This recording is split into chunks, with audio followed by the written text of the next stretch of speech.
Dr. Marcus Kane was drinking his morning coffee when the emergency signal came through. The red light on his communication panel flashed 3 times, then stayed solid. That meant only one thing. Someone was dying, and they needed him right now. Marcus set down his cup and walked to the control panel. His small office on Kepler Station was quiet except for the soft hum of life support systems. Outside his window, stars dotted the black space like tiny diamonds. He had been enjoying the peace after working 16 hours straight in the medical bay. The face that appeared on his screen belonged to Ambassador Lisa Carter. She looked tired and worried. Her usually perfect hair was messy and dark circles shadowed her eyes. "Marcus, thank God you're there," she said. "We have a situation, a bad one." Marcus leaned back in his chair. Lisa only called him directly when other doctors had failed. That usually meant the job was dangerous, impossible, or both. "What's the problem?" he asked. "There's a plague on Zerion 7. The mining colony there is dying. We've already lost 43 workers and more get sick every day." Marcus knew about Zerion 7. Every doctor in the galaxy knew about it. The planet was a nightmare world of radiation, poison air, and crushing gravity. Only the toughest alien species could work there, and only for short periods. The only reason anyone went there was for trilithium, the rare metal that made faster-than-light communication possible. "What kind of plague?" Marcus asked. Lisa's face grew even more worried. "We don't know. That's the problem. The symptoms change depending on the species. Crystal beings dissolve from inside. Silicon-based workers turn to dust. Carbon-based life forms just fall apart." Marcus frowned. "What do the local doctors say?" "There are no local doctors. We sent 3 medical teams from the best hospitals in the galaxy. All 3 teams gave up and left." That got Marcus's attention. Galactic medical teams didn't give up easily. They had the best equipment, the smartest doctors, and unlimited resources. Why did they leave? Lisa pulled up a file on her screen. The first team was from the Vorthak Empire. They're the best disease specialists in known space. They lasted 4 days before declaring the mission impossible. Their leader said the planet's environment destroyed their equipment faster than they could replace it. She switched to another file. The second team came from the Helios Collective, silicon-based doctors who can work in extreme heat. They couldn't even land properly. The atmospheric storms damaged their ship so badly they had to evacuate immediately. The third file showed a group of tall, thin aliens with large heads. The Zephyrians sent their top infectious disease unit. They're famous for solving impossible medical mysteries. They lasted 6 days before giving up. Their report said the plague adapts faster than they can study it. Marcus studied the files. 3 of the galaxy's best medical organizations had failed. That meant the problem wasn't just medical, it was environmental too. "How bad are the conditions on Zerion 7? He asked. "Class 9 hazardous environment," Lisa said. "Gravity is 3.2 times Earth standard. Surface temperature swings from -40 to +60 degrees. The atmosphere is poison. Radiation levels would kill most species in hours without protection.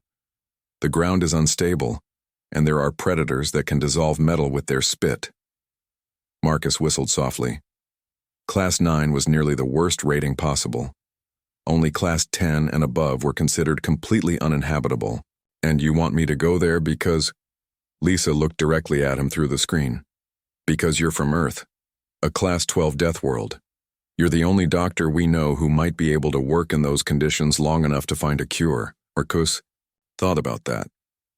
Earth was indeed classified as a death world, one of the most dangerous planets known to produce intelligent life. Humans had evolved surrounded by diseases, extreme weather, predators, and natural disasters.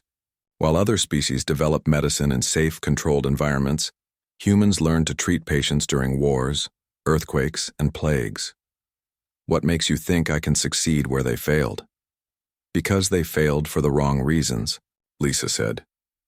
"They failed because their equipment broke down, because the environment was too harsh for their standard procedures, because they couldn't adapt to working in chaos."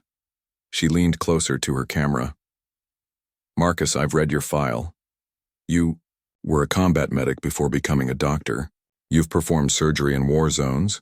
treated patients during natural disasters, and worked in refugee camps with no electricity or clean water. The other teams failed because they tried to recreate perfect laboratory conditions on a hell planet. You might succeed because you know how to practice medicine when everything goes wrong. Marcus considered this. She had a point. Human medicine had developed differently from galactic medicine. While alien doctors relied on perfect conditions and advanced technology, human doctors learned to improvise, adapt, and work with whatever tools they could find. What about the plague itself? He asked.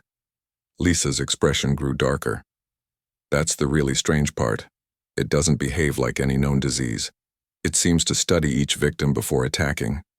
The symptoms are different for every species, but always perfectly designed to kill them in the worst possible way. Marcus felt a chill. A disease that adapted to each victim suggested intelligence, or at least some kind of advanced biological programming. The trilithium mining can't stop, Lisa continued. If we lose Xerion-7, we lose faster-than-light communication for half the galaxy.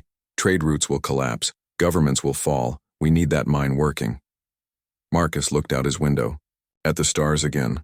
Somewhere out there was a planet so dangerous that the galaxy's best doctors had declared it hopeless. A place where people were dying from a disease that seemed to think before it killed. When do I leave? He asked. Lisa's relief was obvious. Transport leaves in 6 hours. Captain Betty Rodriguez will get you there safely. Marcus nodded and cut the connection. He sat quietly for a moment, thinking about what he had just agreed to do. Then he stood up and began packing his medical kit. He added extra supplies, basic tools that would work even if advanced equipment failed. Antibiotics that didn't require refrigeration. Surgical instruments that could be sterilized with fire if necessary. As he packed, Marcus thought about the 3 failed medical teams. They had tried to fight an alien plague using alien methods on an alien world. Maybe what the situation needed was a human approach, messy, improvised, and stubborn enough to keep working when any sensible person would give up. 6 hours later, Marcus walked onto the transport ship, carrying a medical kit designed for the worst conditions imaginable. He was heading to a hell planet to fight a disease that had defeated the galaxy's best doctors. But Marcus Kane was from Earth, and humans from Earth didn't know how to quit. The transport ship shook violently as it entered Xerion-7's atmosphere. Marcus gripped his seat and watched Captain Betty Rodriguez fight with the controls. Her knuckles were white on the steering wheel, and sweat dripped down her face despite the ship's cooling system. This is why the other medical teams had trouble, Betty shouted over the noise of wind and engine strain. The planet doesn't want visitors. Through the window, Marcus saw dark clouds swirling with unnatural colors. Lightning cracked between them, but it was purple and green instead of white. Below the clouds, the ground looked like a wounded animal. Red rock split by deep cracks that glowed with orange light. The ship dropped suddenly, making Marcus's stomach jump. Betty cursed and pulled up just before they hit a mountain peak. Ice covered the top of the mountain, but the bottom glowed, with heat from underground fires.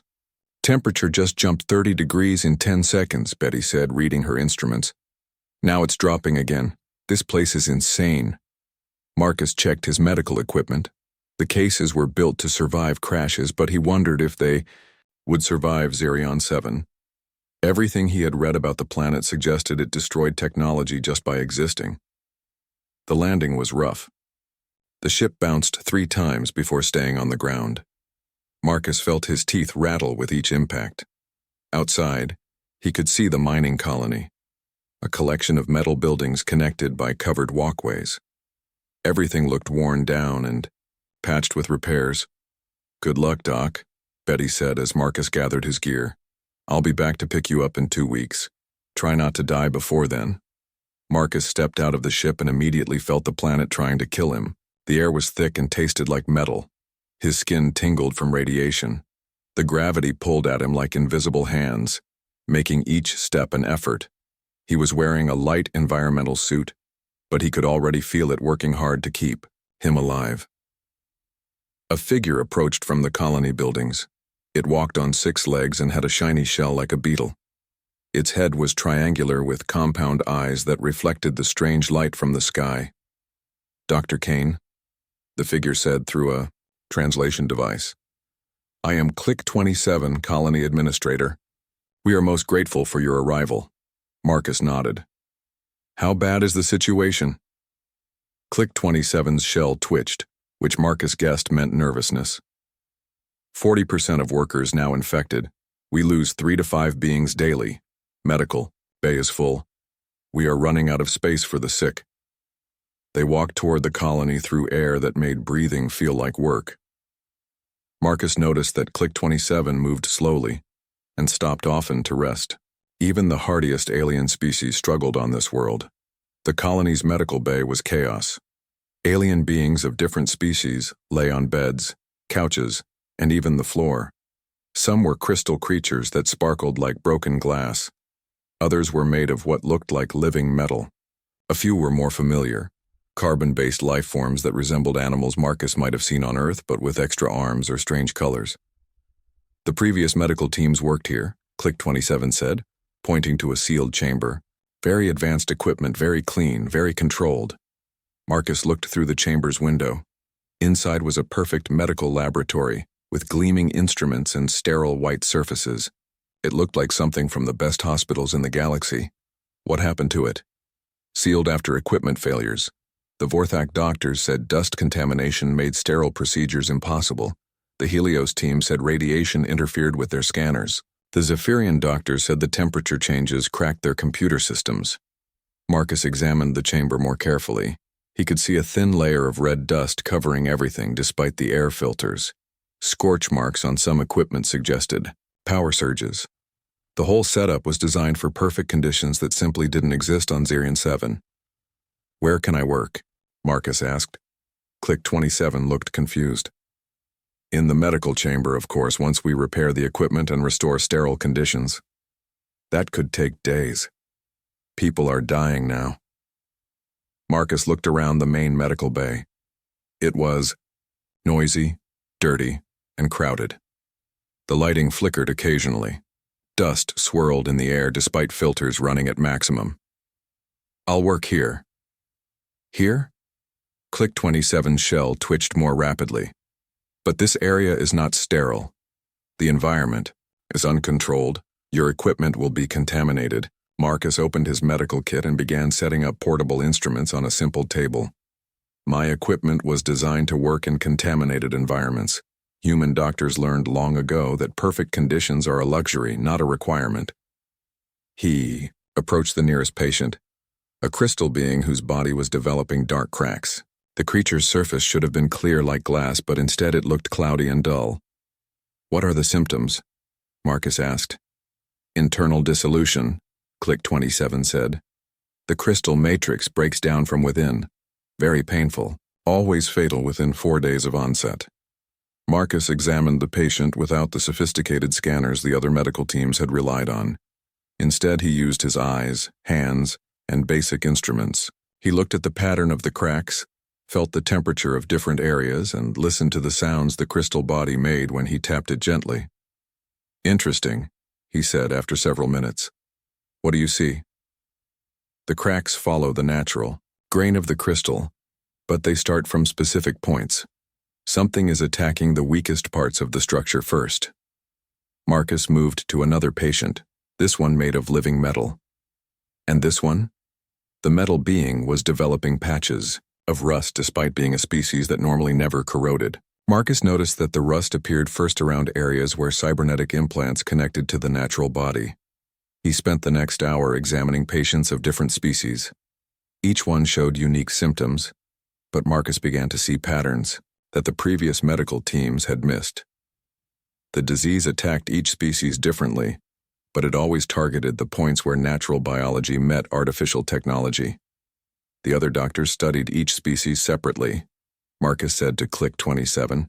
They tried to understand why crystal beings dissolved and why metal beings rusted, but they're looking at it wrong. "How so?" Marcus pointed to the various patients. "Every being here has cybernetic implants or artificial life support systems. The mining equipment requires interfaces between natural biology and technology. What if the disease isn't targeting the biology? What if it's targeting the interface?" Click 27's compound eyes focused on Marcus with new interest. You believe the artificial components are the vector? I think something is using the artificial components to attack the natural ones. The previous medical teams were looking for a biological pathogen. But what if we're dealing with something that affects technology first and biology second? Thunder crashed outside and the lights flickered. In the brief darkness, Marcus noticed something he had missed before. Several of the sickest patients had a faint glow around their cybernetic parts. It was barely visible, but it was there. Click 27, Marcus said slowly. I need to see the mining equipment. Specifically, I need to see where the trilithium is processed. The processing facility is dangerous. The radiation levels are extreme even for this world. Marcus checked his environmental suit's readings. His radiation exposure was already higher than what most species could safely handle, but he was still within human tolerance limits. I'm from a death world, he said. Extreme radiation is relative. As they prepared to leave the medical bay, Marcus felt a strange mixture of excitement and dread. He was beginning to understand why the other medical teams had failed. They had tried to fight this plague using conventional medical knowledge, in an impossible environment. But Marcus wasn't conventional, and he wasn't trying to create perfect conditions. He was trying to solve a puzzle that could only be solved by someone willing to work in the worst possible place, under the worst possible circumstances. The answer was somewhere in those radioactive mining tunnels, and Marcus Kane was probably the only doctor in the galaxy crazy enough to go look for it. The mining tunnels were worse than Marcus had imagined. Heat from underground fires made the air shimmer like water. The walls dripped with condensation that glowed faintly green. Every breath tasted like burning metal and sulfur. Nick Torres met them at the tunnel entrance. He was the only other human on Zerion 7, a mining engineer who had been working the planet for 6 months. His environmental suit was patched and repaired so many times it looked like a quilt made of metal and plastic. You must be the crazy doctor, Nick said, shaking Marcus's hand. I heard you volunteered for this job. Something like that, Marcus replied. How long can we stay down there? Nick checked his suit's readings. For you? Maybe 3 hours before. The radiation starts causing permanent damage. For most alien species, about 20 minutes. Click 27 made a clicking sound that Marcus had learned meant distress.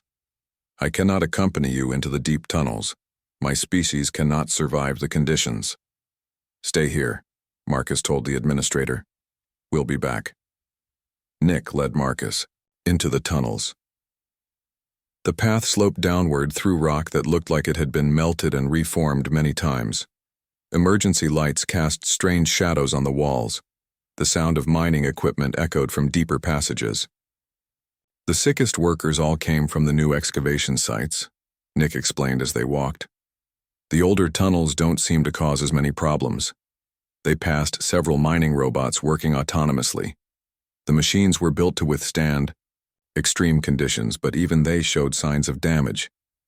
Scorch marks covered their metal surfaces, and some moved with jerky, unnatural motions. Are the robots getting sick too? Marcus asked. Nick nodded grimly. Started about 2 weeks ago. Their programming keeps getting corrupted.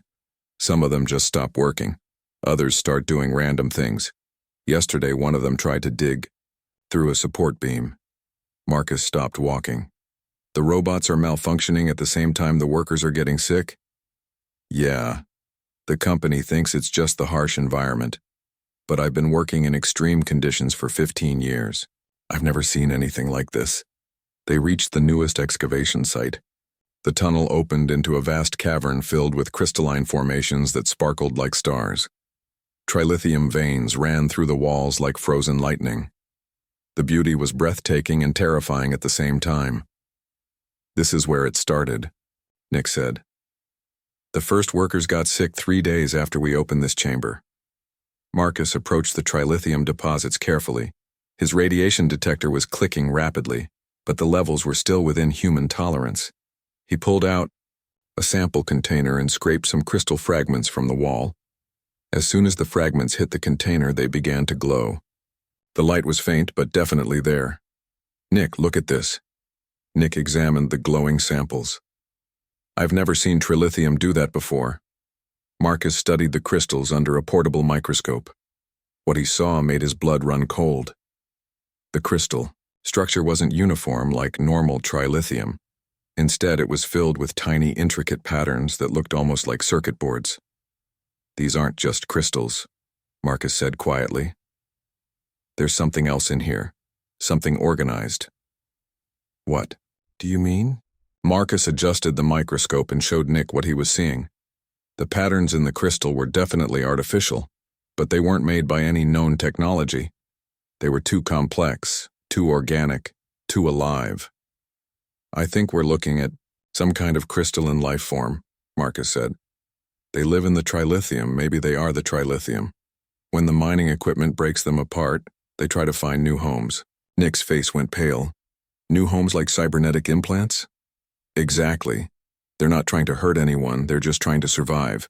But they don't understand biological systems, so they cause damage when they try to integrate." They collected more samples from different areas of the cavern. Marcus noticed that the patterns in the crystals became more complex near the areas where workers had gotten sickest. It was as if the crystalline organisms were learning, adapting, trying to figure out how to coexist with their unwilling hosts. "We need to get back," Nick said, checking his radiation monitor. "We're hitting our exposure limits." As they walked back through the tunnels, Marcus's mind raced. The previous medical teams had been looking for a disease to fight. But this wasn't a disease. It was a species trying to survive having their habitat destroyed. They reached the surface just as the colony's emergency alarms began wailing. Click 27 rushed to meet them, his shell rattling with panic. "What's happening?" Marcus asked. "The life support systems are failing," Click 27 said. "The main computer systems are showing massive errors. We may need to evacuate the entire colony." Marcus ran to the main control center. Computer screens flickered with corrupted data. The air recycling systems were cycling randomly. Temperature controls switched between freezing and overheating every few minutes. "It's spreading," Marcus said to himself. "The crystalline organisms are getting into the colony's computer systems." An announcement came over the colony's communication system. It was the voice of Samantha Walsh, a Galactic Health Consortium inspector. "This is Inspector Walsh aboard the medical ship Healing Light. We are prepared to begin emergency evacuation procedures. All personnel should prepare for immediate departure." Marcus grabbed the communication device. "Inspector Walsh, this is Dr. Kane. Do not begin evacuation procedures." "Dr. Kane, the situation is clearly out of control. The colony's infrastructure is failing, and the plague continues to spread. Evacuation is the only safe option. If we evacuate now, we'll never solve this problem. And worse, we might spread it to other colonies. Doctor, I have orders to evaluate this situation objectively. 3 medical teams have already declared this mission impossible. The evidence suggests they were correct." Marcus looked around the failing control room. Lights flickered, computers crashed, and the air itself seemed to pulse with electronic interference. Any rational person would order an evacuation. But Marcus wasn't just any person. He was a human from Earth, and humans had a reputation for being unreasonably stubborn. "Give me 24 hours, Marcus said into the communicator. "Doctor, that's not 24 hours, Marcus repeated. "If I can't stabilize the situation by then, I'll recommend evacuation myself." There was a long pause. Finally, Inspector Walsh replied, 24 hours, Dr. Kane. But if conditions deteriorate further, I'm overriding your authority." Marcus cut the communication and turned to Nick and Click 27. "I need to get back to the medical bay, and I need someone to help me do something that's probably going to sound completely insane." "What?" Nick asked. "I'm going to try to communicate with the organisms. If they're intelligent enough to learn and adapt, maybe they're intelligent enough to negotiate." Click 27's compound eyes widened. "You wish to communicate with a disease?" "Not a disease," Marcus said, looking at the glowing crystal samples in his hand. "A species. One that's been trying to tell us something, but we haven't been listening." As the colony's systems continued to fail around them, Marcus realized he was about to attempt something no doctor in galactic history had ever tried. He was going to try to cure a plague by making friends with it. The clock was ticking. The colony was dying, and Marcus Kane was running out of time to pull off the most impossible medical procedure of his career. Marcus set up his equipment in the failing medical bay. Sparks flew from damaged computer systems and the lights flickered every few seconds. The air recycling system made strange grinding noises.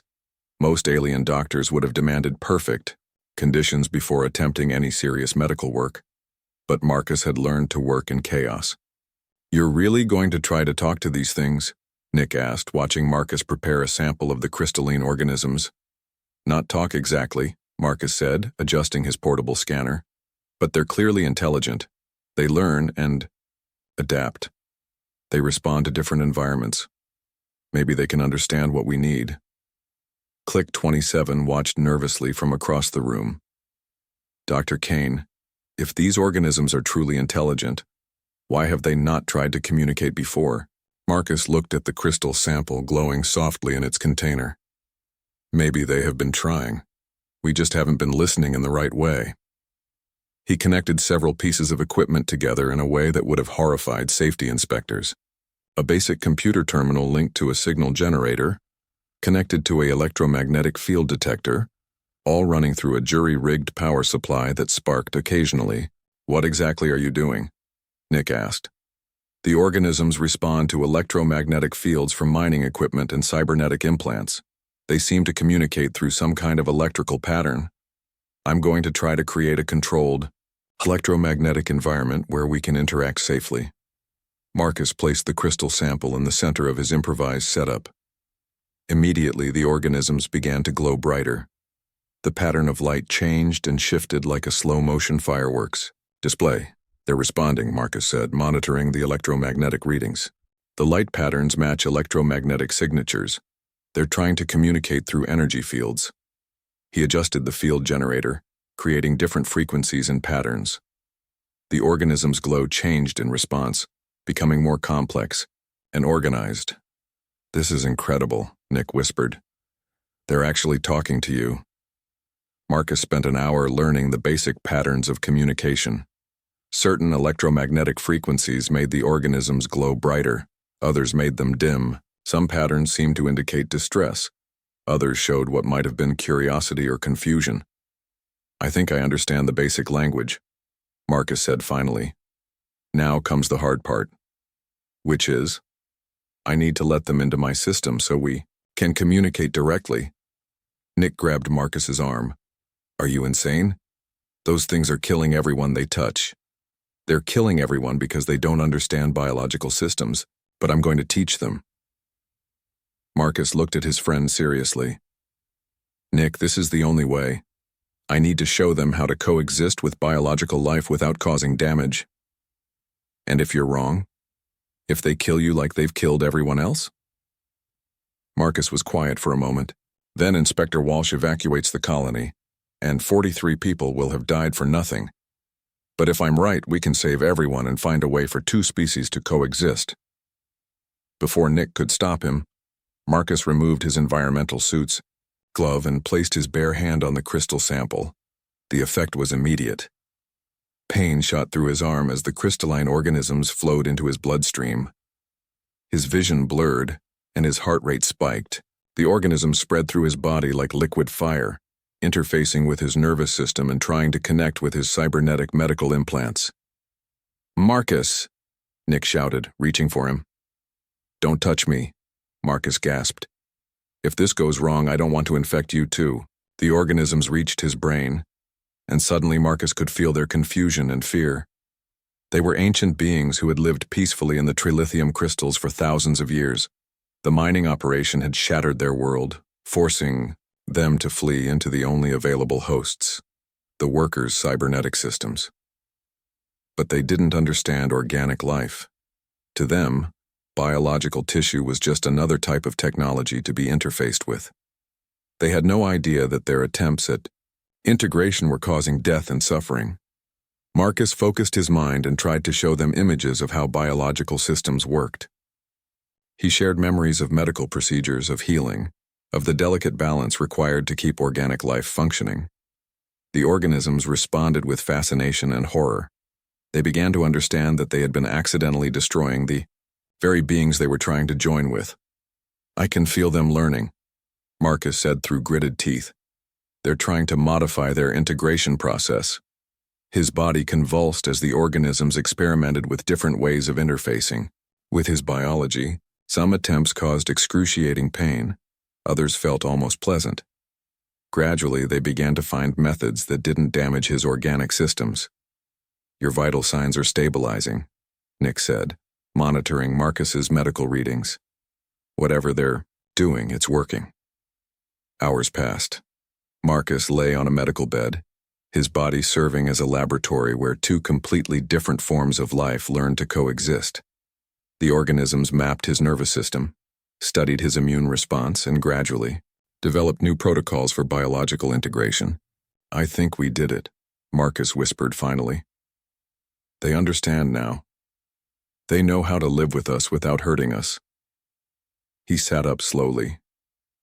His body felt different, stronger in some ways, more sensitive to electromagnetic fields. The organisms had formed a symbiotic relationship with his immune system, enhancing his resistance to radiation and toxins while drawing energy from his metabolic processes. "How do you feel?" Nick asked. "Different, but good. The organisms are still there, but they're not trying to control anything. They're just coexisting." Marcus drew blood from his arm and examined it under the microscope. The organisms were clearly visible in his bloodstream, but they had adapted their behavior completely. Instead of attacking his cells, they were actually helping to repair damage from radiation exposure. "This blood could be the cure," Marcus said. "The organisms in my system have learned how to integrate safely with biological life. If we can transfer them to the other patients, they might be able to teach the harmful organisms how to coexist instead of destroy." Click 27 had been watching from a safe distance. "You believe your blood can cure the infected workers?" "Not cure exactly. Transform. Turn a hostile invasion into a beneficial symbiosis." Marcus began preparing serum from his blood. It was dangerous work. One mistake could create a new type of infection instead of a cure. But he had no choice. Inspector Walsh would begin evacuation procedures in 6 hours, and once the colony was abandoned, the crystalline organisms would die, along with their unwilling hosts. "Nick, I need you to help me administer the treatment," Marcus said. "This is going to require precise dosing and careful monitoring. What if it doesn't work?" Marcus looked at the dying patients around them, then at the glowing serum in his hands. "Then we'll have tried something that no other doctor in the galaxy would have attempted. Sometimes that's all you can do." He approached the first patient, a crystal being whose body was cracking apart from the inside. The standard medical approach would be to try to kill the invading organisms. Instead, Marcus was about to try teaching them how to live in harmony with their host. As he prepared the injection, Marcus realized he was attempting something that went against every principle of galactic medicine. He wasn't fighting the disease. He was trying to domesticate it. But sometimes the most impossible problems required the most impossible solutions. The first injection was the hardest. Marcus held the syringe filled with his transformed blood and looked at the dying crystal being on the medical bed. The patient's body was cracking apart, dark lines spreading through what should have been clear, beautiful crystal. "If this doesn't work, I might kill him faster," Marcus said to Nick.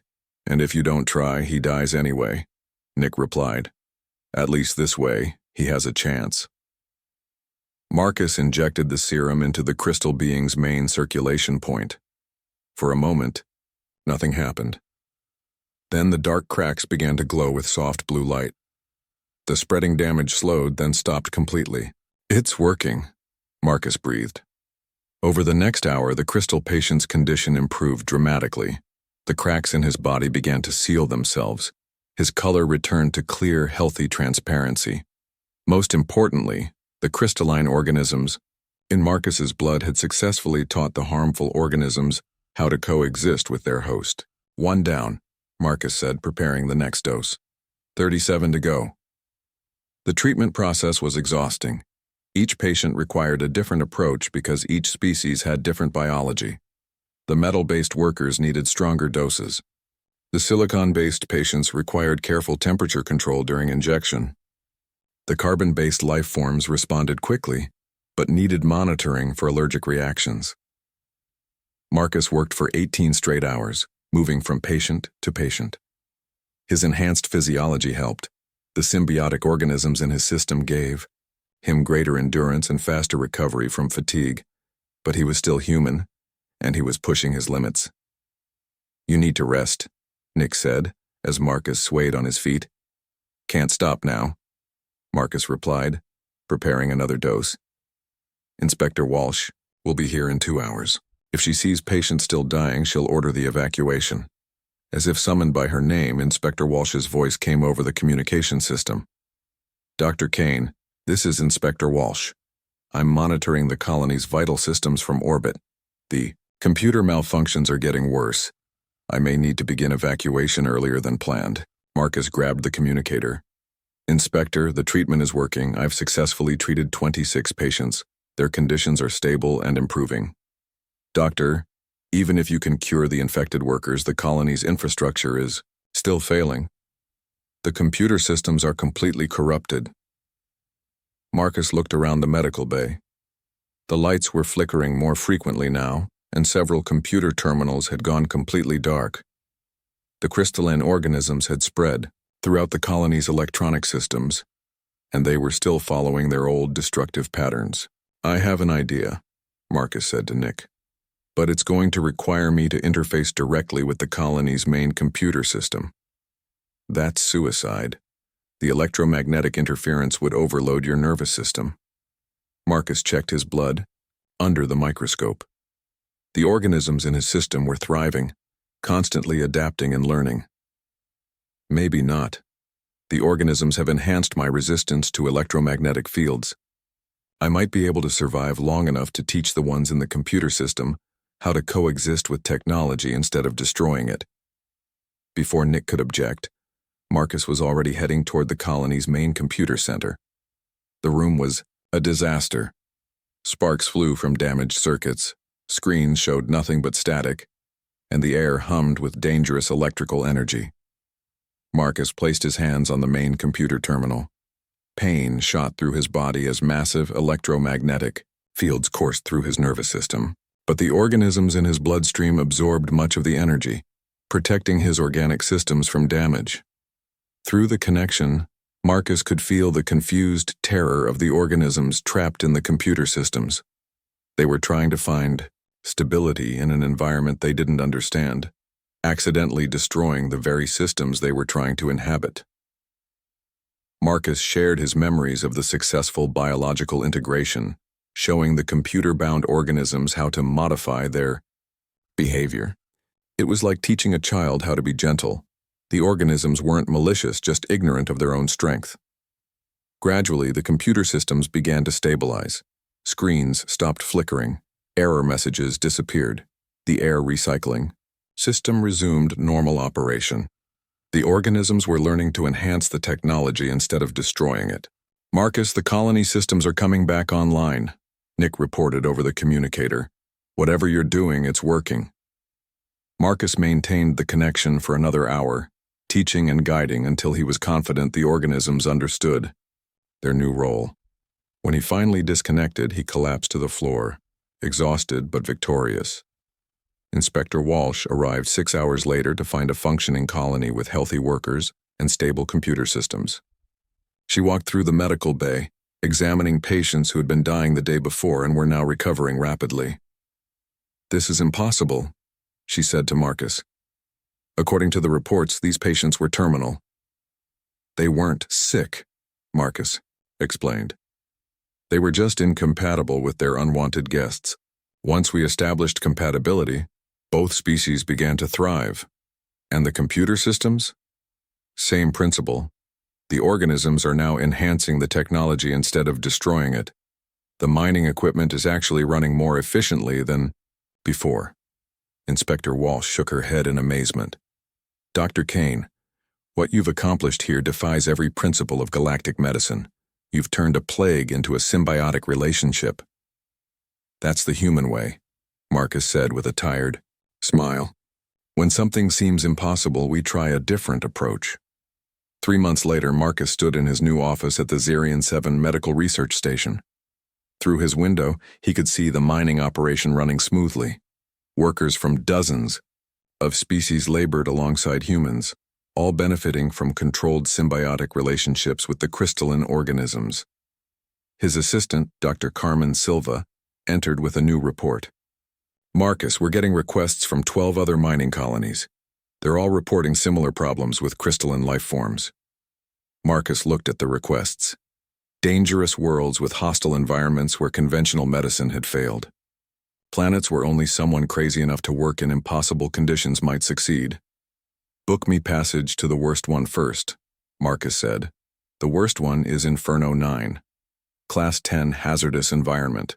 Surface temperature of 200 degrees. Acid, rain, and unstable tectonic activity. Marcus grinned. Sounds perfect. When do we leave? As he prepared for his next impossible assignment, Marcus reflected on how much his life had changed. He was no longer just a doctor. He was a pioneer in a new field of medicine that could only exist because humans were too stubborn to accept that something was impossible. The galaxy was full of problems that sensible species wouldn't even attempt to solve. Fortunately for everyone else, humans weren't sensible. They were from Earth, and Earth didn't raise quitters.